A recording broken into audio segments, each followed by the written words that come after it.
In my first life, I fought with everything I had to stop my husband from entering the deep mountains to save the woman he had never forgotten. He repaid me by casting me aside and leaving me to die. This time, I smiled and pressed his bow into his arms. Then go. You had better hurry. They say you should always fight to stop those you love from walking into danger. But I will tell you a secret. Sometimes the most exquisite revenge is simply handing a fool a sword and watching him eagerly march into his own destruction.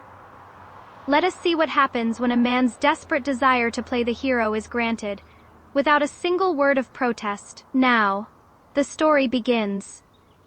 Brother Jingsing, please. You have to save Huoling. A soft broken sob drifted into my ears, perfectly measured, a touch of frailty, a flood of helplessness. He only went into the mountains because he wanted to gather an herb for my heart palpitations. It is nearly dark, and he still has not returned. Something must have happened. Those mountains are deadly. If no one goes to look for him, before she could finish. Liu Rui began to tremble like a flower caught in a hard wind. Tears spilled down her cheeks as her lacquered fingers clung to the sleeve of the man beside her. Lu Jingsing's eyes filled with concern. His hand rose instinctively, ready to wipe away her tears. Halfway there, he seemed to remember himself. He turned and met my cool, silent gaze. His hand dropped at once. Waning, I stood in the shadow of the main room and watched the touching little scene before me.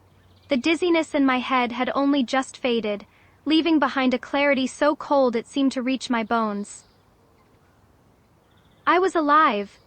More than that. After taking my last breath in a sea of fire, I had returned to this very day.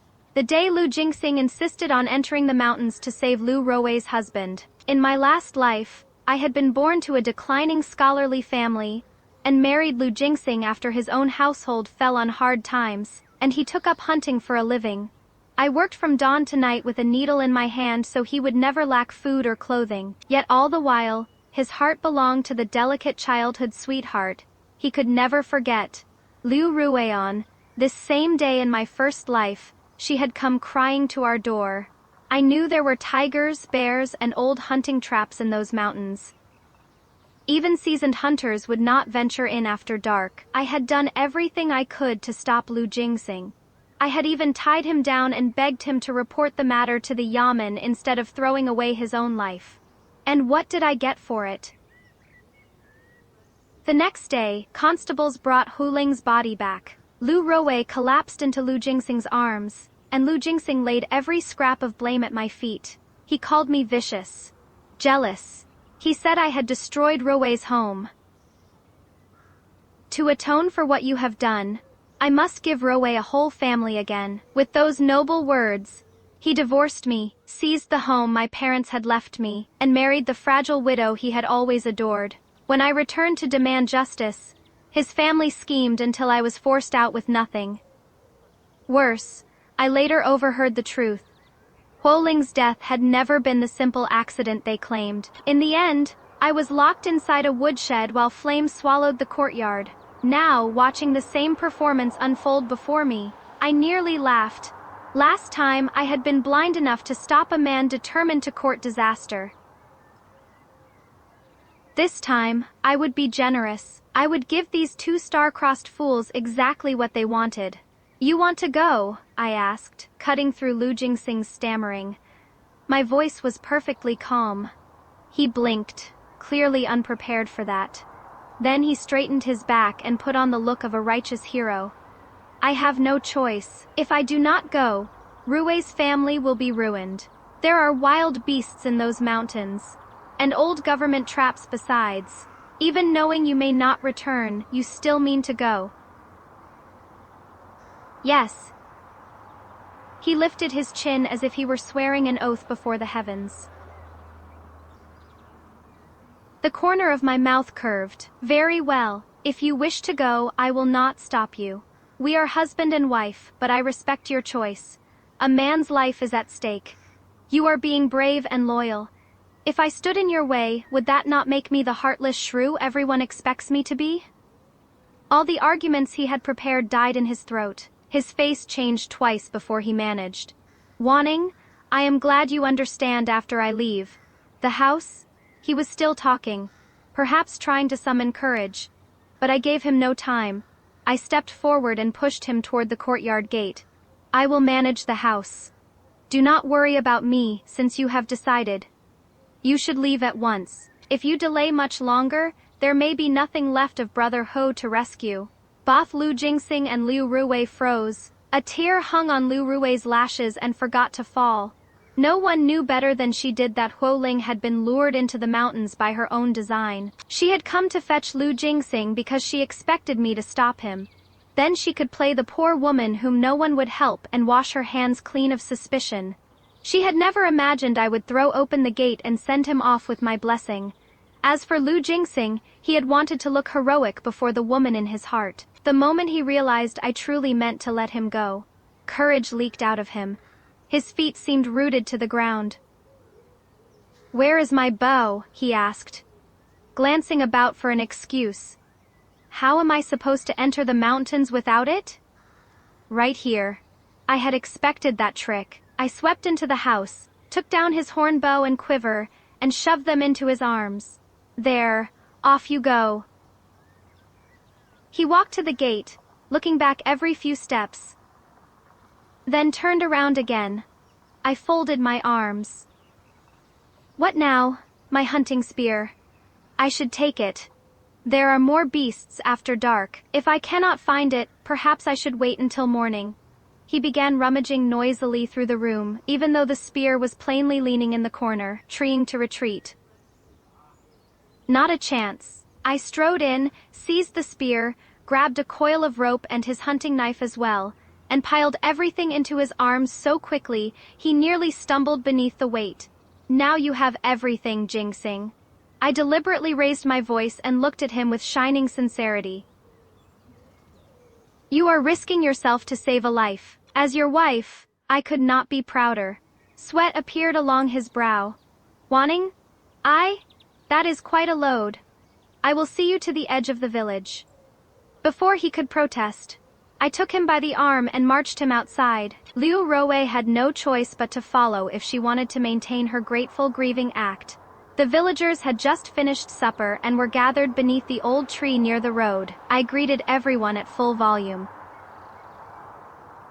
"Neighbors, Ruwei's husband has not returned from the deep mountains, and my Jingxing, brave and loyal soul that he is, has decided to go in alone and bring him back. That was exactly what I wanted. Witnesses, I would place Lu Jingxing so high upon the altar of his own virtue that climbing down would become impossible." The moment the villagers heard deep mountains, faces changed. Years ago, several reckless village ruffians had gone in together, and almost nothing of them had ever been found. When people heard Lu Jingxing intended to enter after sunset, they looked at him with the solemn pity reserved for a man marching toward his own funeral. "Take care of yourself, Jingxing. A true man indeed, best hurry before it gets any later." Everyone offered a grand phrase or two, then edged backward in case he asked for company. By the time we reached the foot of the mountain, Lu Jingxing's face was white, and his knees were visibly shaking. Even Liu Ruwei noticed.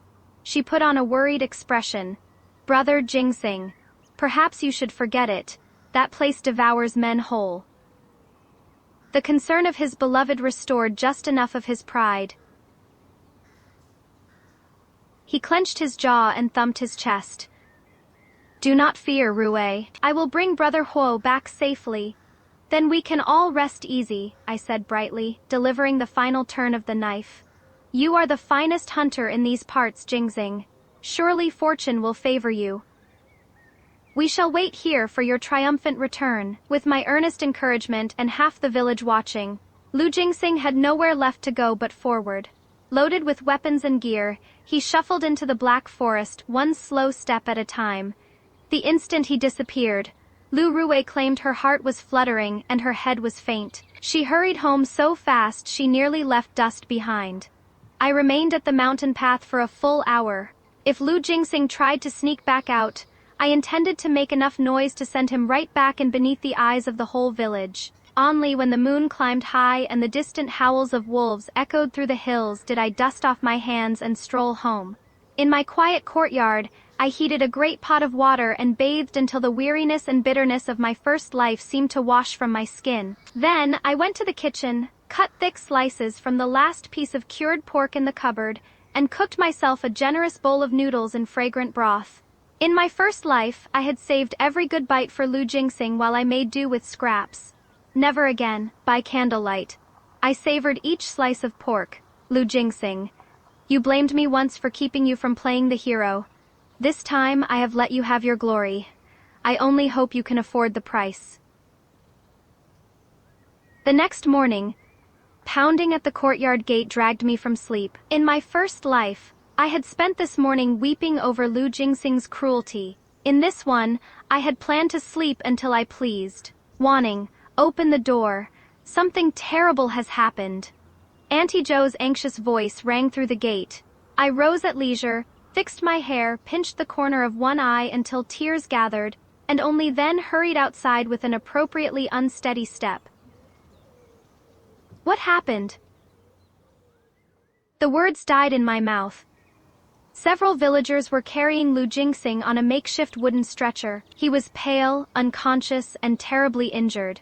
Both of his lower legs were gone beneath heavy bandages. His breathing was faint enough that, at first glance, he looked scarcely alive. What happened to him? My knees gave way at exactly the right moment, and I sank to the ground with a cry. The village head sighed. Jingsing was fortunate to survive at all. Not long after he entered the mountains, he stepped into one of the old iron traps the authorities once set for black bears. It caught him badly. A traveling physician heard his cries and found him. The injuries were beyond saving. The physician did what he could to stop the bleeding and keep him alive, then told us to carry him home. Alive? A flicker of cold disappointment passed through my lowered eyes, while outwardly I wept as though my heart had shattered. Do not despair, Wanning, Auntie Joe said, helping me up. Fetch a physician. If he survives the fever, perhaps he will still live. At that moment, a howl rose from outside the courtyard. Lu Jingsing's father, Lu Yukai, his mother, Madame Wang, his elder brother, Lu Jingjiang, and his younger brother Lu Jingxi. Jingsing! What has become of you? Madame Wang wailed. She nearly fainted at the sight of him, but somehow found enough strength to whirl on me instead. You unlucky curse. Were you dead last night? Your own husband went into the mountains after dark, and you did not stop him. Lu Yukai glared at me as if I had carried the trap into the mountains myself. If my second son dies, I will never forgive you. I laughed inwardly. When there was food or coin to squeeze from Lu Jingxing, this family arrived faster than crows over a field. Now that disaster had struck, I was suddenly to blame for everything. I pulled away from Auntie Joe, dropped to my knees in the courtyard, and began to sob. Father-in-law. Mother-in-law, those words cut deeper than a knife. Jingsing is a grown man, a renowned hunter, brave enough to cross 10 villages alone. He insisted on risking himself to save another. How could a weak woman like me possibly restrain him? Then I raised my voice so everyone beyond the gate could hear. And if Lu Rui had not come here in tears, clutching Jingsing's sleeve and begging him to enter the mountains for Huoling, why would he have gone in the middle of the night? If you seek the root of this calamity, go to the woman who pleaded with him to risk his life. Murmurs broke out among the watching villagers. That is true. We all saw Madame Liu come to fetch him. A married woman begging another man to enter the mountains after dark. Lu Jingsing must have lost his wits where she is concerned. Madame Wang and Lu Yukai exchanged a glance. Their anger found a new direction at once. I was a poor daughter-in-law with little left to take, but Lu Rui had silver saved from her husband's years of hunting. So that shameless wench ruined my son. Lu Yukai roared. Come, we will settle this with her. He marched off with his 2 sons toward Liu Rui's house. At last my courtyard became quiet.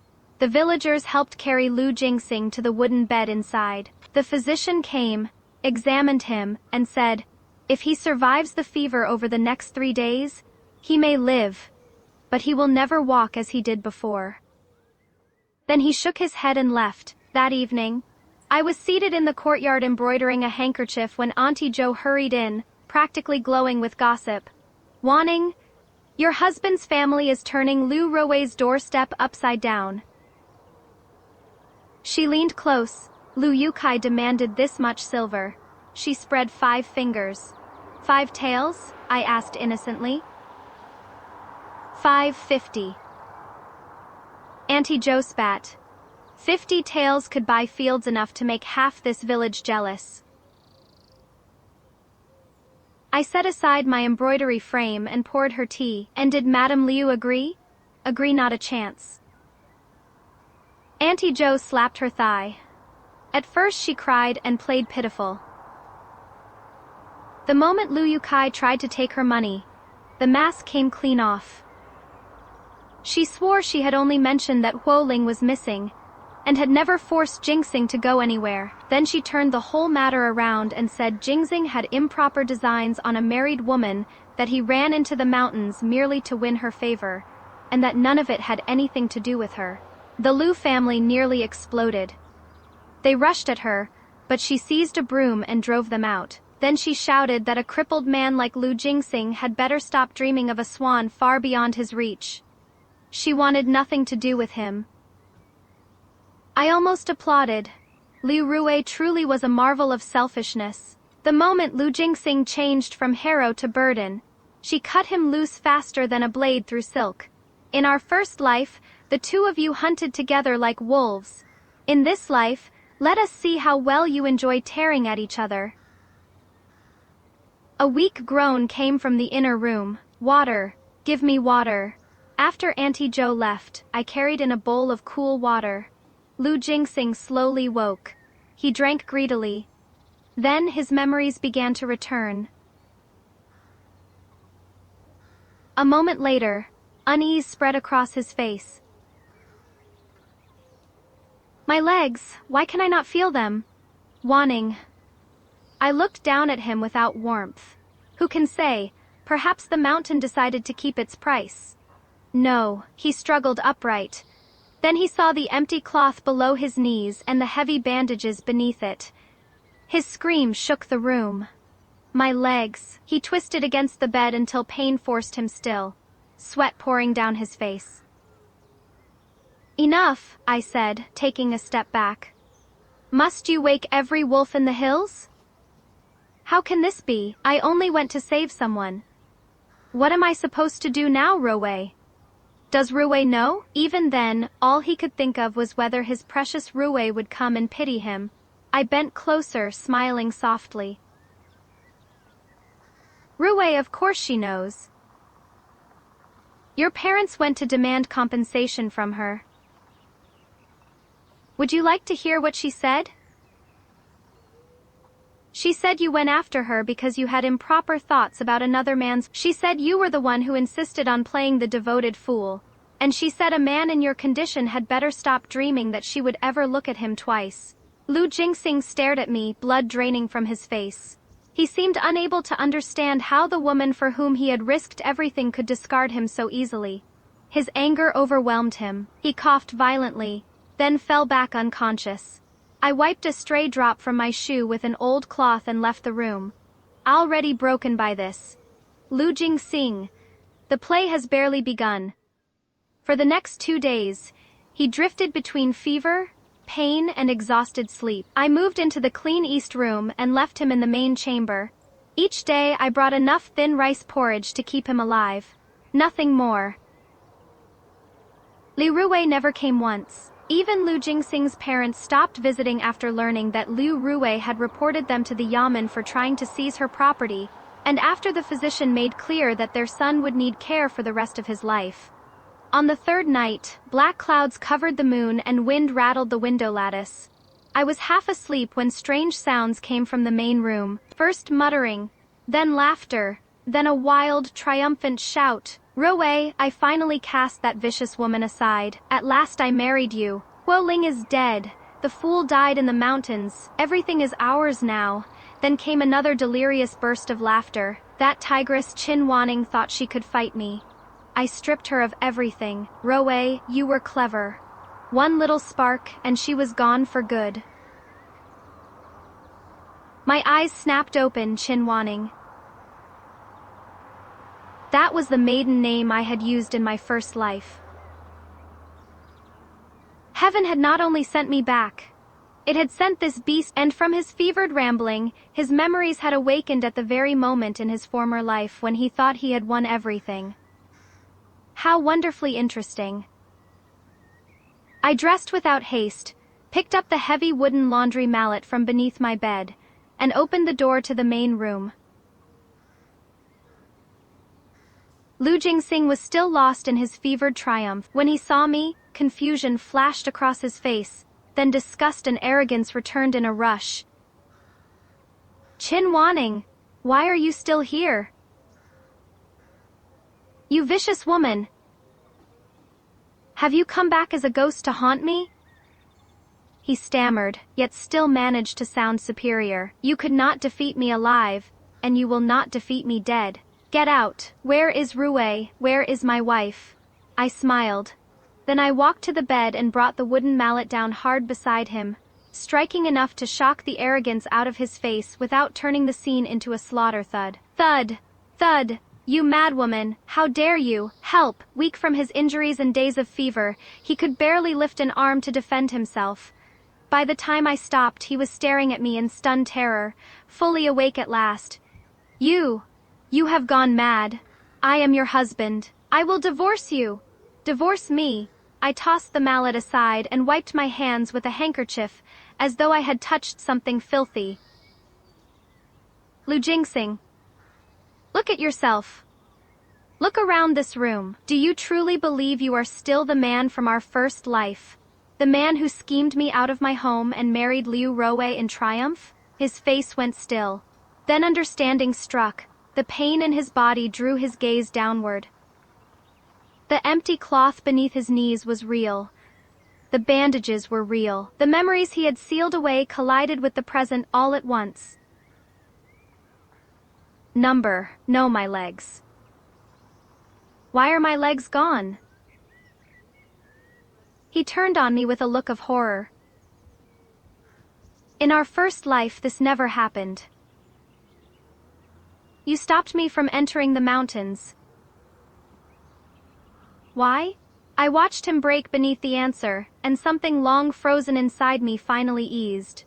I bent close to his ear. Because I came back too. And I remembered before you did. His eyes widened. That day, you gave me the bow. The spear. You sent me in on purpose? He struck. You poisonous woman! I will report you! I will tell the whole village what you are! I will have you dragged before the magistrate. Go on then. I gave a careless shrug. Tell the village head that you lived another life, and that I did too. Let us see whom they believe. A fevered man raving about the dead, or the dutiful wife everyone watched send her brave husband off to save a life. He had no answer, but hatred coiled in his eyes. Just wait, he rasped. When I recover, I will crawl to the yamen if I must. I will cast you out. The look on his face told me his tongue would remain dangerous, even if his body did not. That evening, medicine had been prepared for his fever. I had learned enough about herbs in my first life to know that carelessly handled remedies could do lasting harm. I altered the draft in a way I knew would damage his voice, without leaving an obvious mark for a village physician to question. I carried the dark, bitter bowl into the room. Lu Jingxing shrank back. What are you doing? I will not drink that. The physician's medicine, I said gently. You want your fever to break, do you not, husband? He resisted. But in his weakened state I forced enough of the draught past his lips for him to swallow. Soon, he began coughing. His throat tightened. He tried to curse me, but only a broken, ragged sound emerged. Fear filled his face. I smiled with almost saintly sweetness. The physician warned that rage can injure a man already weakened by fever. It seems your voice has paid the price. Tell me, husband, do you think your lovely Roe will come running now? For the first time, genuine terror replaced his anger. A moment later, he lost consciousness. Word spread quickly through the village that Lu Jingsing could no longer walk and had nearly lost his voice. When the physician returned, he blamed the damage on fever, shock, and strain, prescribed rest, and hurried away. To complete my public image as the devoted wife exhausted beyond endurance, I paid 100 copper coins to hire Granny Wang, a village caretaker famous for loving money far more than people. Every day, I made fragrant chicken broth and carried it into Lu Jingsing's room while neighbors were watching. The moment I left, Granny Wang helped herself to the best meat and broth, and gave him whatever remained. If he glared or made trouble, she scolded him mercilessly, and handled him with all the tenderness of a stable hand dealing with a bad-tempered mule. Still glaring at me, she snapped one day. If your wife were not soft-hearted, you would have been abandoned long ago. He tried to call for help, but his damaged voice produced little more than a hoarse cry. In his weakness, he could do nothing. From outside the doorway, I watched the man who had once thought himself clever enough to ruin my entire life discover what helplessness felt like. 10 days later, fever and infection finally claimed him. He died during a night of heavy rain, his face still twisted with fear, regret, and disbelief. I stood beside the bed and felt nothing. In my first life, you watched my world burn and called. I changed into plain white mourning clothes, stepped into the rain, and gave the village a widow's grief convincing enough to make even Auntie Jo wipe her eyes. The villagers helped bury Lu Jingsing with little ceremony. I had barely finished the funeral before the rest of the Lu family arrived, like flies that had caught the scent of meat. Lu Yukai, Madame Wang, Lu Jingjiang, and Lu Jingxi marched into my courtyard as though they already owned it. My second son may be dead, but this house is Lu family property, Lu Yukai announced from the best seat in the main room. Now that he is gone, it returns to us. I nearly laughed from fury. The house had been left to me by my parents. Lu Jingsing had married into my household because his own family had fallen on hard times. Since when had my inheritance become theirs? I answered coldly. Father-in-law has age taken your memory? The deed bears the name Shen Wanning, mine. And what of it? Madame Wang planted her hands on her hips. Once you married into the Lu family, you belong to us in life and in death. Still, you are young to be a widow. We have thought of a solution. Our third son has not yet married. Take him as your new husband. Then you keep the house, and the property stays within the family. Everyone wins. I looked at Lu Jingxi. His narrow face wore a greasy smile as his eyes crawled over me. Marry him, dream on. I snatched up the courtyard broom and pointed it at them. Leave now, or I will go straight to the yamen and charge you with trespassing in my home. I had underestimated their shamelessness. They did not leave. They spread bedding across my courtyard and settled in. That night, after drinking, Lu Jingxi even tried to kick open my bedroom door. I had expected trouble.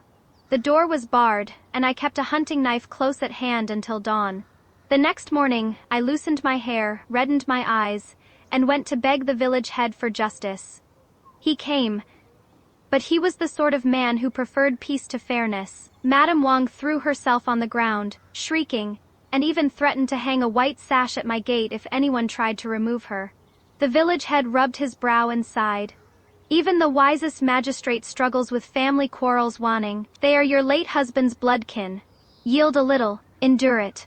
Then he escaped before the shouting began again. The villagers pitied me, but no one wanted a feud with a family that had no shame left to lose. I watched the Lus slaughter poultry in my courtyard, spit wherever they pleased, and turn the peaceful home I had tended into a filthy camp.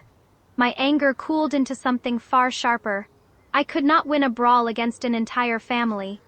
But if reason could not move them, greed certainly could. Very well, I would give them room. That night, I packed the deed, my banknotes, and the few valuables I could carry. Then I knocked on Auntie Joe's door. Auntie, those beasts mean to force me into another marriage. I cannot remain under the same roof. Please let me stay with you for a few days. Auntie Joe had always hated bullies. She cursed the Liu family from 3 generations back and pulled me inside. From then on, I lived next door. I did not argue over the house. I did not demand that the Lus leave. When Liu Yukai's family saw me flee, they believed I had finally surrendered. Their celebration could be, they drove pigs, goats, chickens, and ducks into the courtyard until the flower beds became mud and filth. To save firewood, they chopped apart my carved wooden bed and burned it beneath their cooking pots. Lu Jingxi brought idle drinking companions home night after night to gamble and shout. They piled dry wood and straw wherever there was space, blocking paths and crowding the courtyard with kindling. Within half a month, the brick house everyone once admired had become a foul rubbish heap. The neighbors complained constantly. Auntie Joe stood on her side of the wall almost every day and cursed them without bothering to hide whom she meant. I sat beneath her eaves with my embroidery and watched the family destroy the very prize they had stolen. They had dug their own pit, they had stacked the kindling themselves. All that remained was for fate to provide a spark. Late autumn brought a bitter wind on the day of Liu Yukai's birthday. That wind seemed especially restless. Several days earlier, the family had delivered invitations from door to door, hoping to hold a grand birthday feast in their new house and collect generous gifts from the villagers. No one came. Everyone had seen how they seized a widow's home and turned it into a sty. By dusk, 3 banquet tables stood in the courtyard with not a single guest before them. "Ungrateful paupers!" Liu Yukai shouted, kicking aside a broken basket. "If they will not come, more food for us, sit down." To keep up appearances, they had bought several jars of cheap spirits from town and slaughtered the last of the poultry. Behind the closed gate, they ate and drank until their shouting drowned out the wind. Next door, I sat beneath Auntie Joe's eaves embroidering cranes among clouds. The wind that night blew from her courtyard toward my old house. Heaven did have a taste for irony. Deep into the night after the watchman's drum had sounded twice, Auntie Joe finally stuffed cotton in her ears and went to bed cursing the noise next door. I set down my embroidery frame and stepped quietly toward the low wall between the 2 homes. The feast was nearly over, but the Liu courtyard had only grown louder. "Eldest brother, if this house belongs to the Liu family now, the east room should be mine for a bridal chamber." Lu Jingxi slurred. Qin Wanning ran away. "If I am to find another wife, I need a proper room." A nonsense. Lu Jingjing slammed the table and rose. "I am the eldest son. The best room is mine. You are unmarried, sleep in the woodshed." "You dare tell me to sleep in the woodshed?" "Drink did the rest." Lu Jingxi hurled a bowl at his brother. Lu Jingjiang dodged and overturned the table. In an instant, the 2 men were wrestling across the courtyard like rabid dogs. "Stop, stop this!" Madame Wang rushed between them, and was knocked aside in the confusion. Liu Yukai seized his walking stick and began shouting at both sons. No one was watching the ground. During the struggle, an oil lamp crashed from the table into a heap of dry wood and straw. At first, there was only a small flame. Then one of the cheap liquor jars shattered. Spirits ran across the bricks toward the scattered kindling. Humph! Fire leapt upward. The wind seized it at once. Dry straw, chopped furniture, stacked firewood, and old wooden beams turned the courtyard into a furnace within moments. "Fire! Fire!" The Liu family sobered in terror. They ran wildly in search of water, but the courtyard well had been fouled by their own carelessness, and no one could even find the bucket. The wind was too strong. The flames spread too quickly, In moments the path to the gate was blocked. "Help! Open the gate! Someone help us!" Liu Yukai and his sons threw themselves against the entrance. In a final piece of cruel irony, they had fastened 2 heavy locks on the gate each night because they feared I might return to steal from their house. Now those locks trapped them inside. I stood behind the low wall, watching the orange light stain half the sky. I did not throw water. I did not raise the alarm. I simply listened. I had not lit the fire. I had not locked the gate. Every piece of that deadly snare had been laid by their own greed, carelessness, and hunger to possess what was never theirs. Some reckonings do not need a judge. Before long, the village gong sounded. People came running with buckets and wooden basins, but the flames were already too fierce and the roof too unstable. A few bowls of water vanished into the blaze without effect. Merciful heavens! It is too strong. No one can get inside. The Liu family must have angered heaven itself. As frightened voices rose around me, the main beam finally gave way with a roar. The damaged house collapsed in a storm of sparks, and the cries from within fell silent. By morning, the fire had burned itself out, leaving only blackened walls and broken beams. Constables and a coroner from the county yamen inspected the ruins. 4 bodies were recovered. The coroner concluded that drunken fighting had knocked over an oil lamp, which ignited spilled liquor and the large quantity of dry fuel stored throughout the courtyard. The autumn wind had turned a household accident into a catastrophe. The case was closed without delay. Dressed in mourning white, I stood before the ruins beneath the sympathetic eyes of the villagers. Then I drew the land deed from inside my robe and handed it to the village head. "Uncle, the house is gone, but the land remains good. My husband died, and now his parents and brothers are gone as well. I no longer have the heart to live here. I wish to give the land to the village, build a new ancestral hall upon it, and let that be the last kindness I can offer the dead." I wept so convincingly that the village head's eyes filled with tears. The villagers praised my generosity and cursed the Liu family for mistreating a daughter-in-law who still showed them grace after death. I refused every plea to remain. Of the silver I still carried, I left half with Auntie Jo, who had sheltered me when no one else would. "Auntie, this place holds nothing for me now but sorrow. I want to go somewhere no one knows me and begin again." Her eyes reddened. She packed a large bundle of provisions and pushed it into my arms. "Go, child, heaven has eyes. Better days are waiting for you."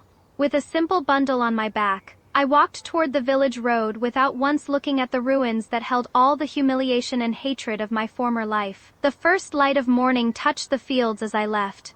10 years passed. In the water towns of Jiangnan, Suzhou Prefecture, mist softened the blue-gray stone streets.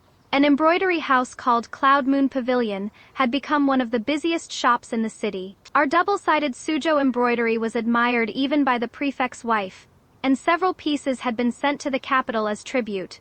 I sat behind the counter in a restrained but elegant silk gown, my hair arranged in the dignified style of a married woman calculating the month's accounts. "Ning, rest your eyes. You have been staring at those numbers too long." A warm hand settled on my shoulder. My husband, Gusi, a respected scholar merchant of Suzhou, stood beside me holding a steaming bowl of bird's nest porridge. He had never cared that I had been married before. What he respected was that I had carved a path out of ruin with nothing but my own hands and stubborn will. In 8 years of marriage, he had never taken a concubine. Our household was peaceful. We ran the business together, and our days flowed steadily. Gentle and deep as the waterways of Jiangnan, I accepted the bowl with a smile and leaned lightly against his sleeve. For the first time in either life, I knew what true peace felt like. The desperate woman I had once been, surviving like a creature trapped in a drain, seemed to belong to some distant nightmare already scattered by the wind. That Qingming season, Gusi hired a spacious passenger boat and accompanied me north to honor my parents' graves. The village had changed greatly. Where my old home had once burned to ruins, a handsome ancestral hall now stood. I brought gifts and knocked on Auntie Joe's door. Though I had not returned in 10 years, every New Year and festival I had sent her silver and tonics through traveling merchants, never forgetting the shelter she once gave me. Her hair had turned entirely white, but her eyes were still bright. When she saw my fine clothes and the quiet affection between Goosey and me, she wiped away tears again and again. Over supper and a few cups of rice wine, she told me what had happened in the village during my absence. Almost casually, I asked about Liu Ruwei. That poisonous Liu woman, Auntie Joe spat to the side. She met the finest punishment of them all. Wanning, not even a month after you left, Huo Ling came back alive. My hand paused around my teacup. He survived. Barely. They say he fell into a deep ravine and lived for days on roots and bark before climbing out. But listen to this, he did not go home. He went straight to the yamen and accused Liu Ruwei of trying to have him killed.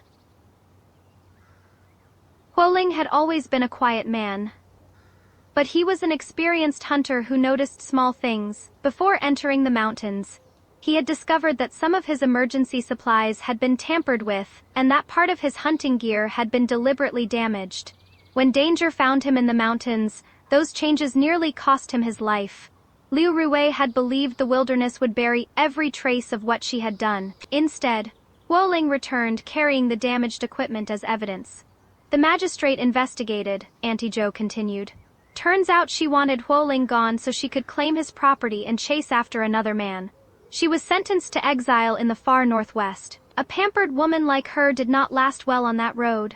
She fell ill during the journey and never came back. As for Huo Ling, after seeing her convicted, he sold his property, took the silver, and went to the frontier to join the army. He never returned to the village either. I listened in silence, then slowly poured the last of my tea onto the earth. Call it an offering to consequence. Those who schemed were caught in schemes of their own. Those who dragged others toward the mire eventually sank into it themselves. Liu Ruwei, Liu Jingxing, the Liu family. Once they had tried to pull me down into their darkness. In the end, I was the one who walked away. Before leaving the village, I paused beneath the ancient tree by the road. Spring wind stirred the branches, and a few fresh petals drifted onto my shoulder. Aning, what are you thinking about? Akusi called. The boatman is waiting. He stood on the stone bridge not far away beneath an oil paper umbrella, watching me with gentle eyes. I did not turn back toward the village that had once trapped me. I only smiled into the wind. There are no second chances hidden inside the word if, and no promise that another life will arrive to mend what this one breaks. But I did not need another life anymore. In this one, I had crossed every thorn in my path, stepped out of the darkness with my own 2 feet, and made a road for myself beneath an open sky. Ah, my friends, let us talk about the most lethal weapon a woman can wield against a hypocrite: absolute, unresisting encouragement. In her first life, our protagonist played the frantic protective wife, desperately trying to stop her husband from risking his life for his childhood sweetheart. He rewarded her devotion with betrayal, using her interference as the perfect excuse to paint himself as a noble, thwarted hero and her as a jealous villain. But here is the ugly truth about performative martyrs. They rarely actually want to die for love. They simply want the glory of the performance. They rely on the sensible women who love them to drag them back from the cliff's edge, so they can keep their pristine, heroic image without ever actually paying the toll. So what happens when the safety net is suddenly removed? The brilliance of her second life is breathtaking. She doesn't scream, she doesn't plead. And she certainly doesn't fight Instead, she smiles, packs his hunting gear, and loudly praises his bravery before the entire village. She pushes him onto a pedestal of his own making, lifting him so high that he cannot climb down without looking like a total coward. And just like that, the hero is forced to walk into the dark, entirely alone, terrified of the very sacrifice he loudly claimed to crave. This story is a magnificent masterclass in the art of stepping aside. She didn't cripple her treacherous husband, nor did she strike the match that burned his greedy family to ash. She simply stopped protecting them from themselves. She handed them exactly what they demanded, stepped behind a wall, and let their own breathtaking arrogance do the rest. Remember this? You never have to destroy people who are governed by ego and greed. Just open the door, give them exactly what they ask for, and watch them gladly tie their own nooses.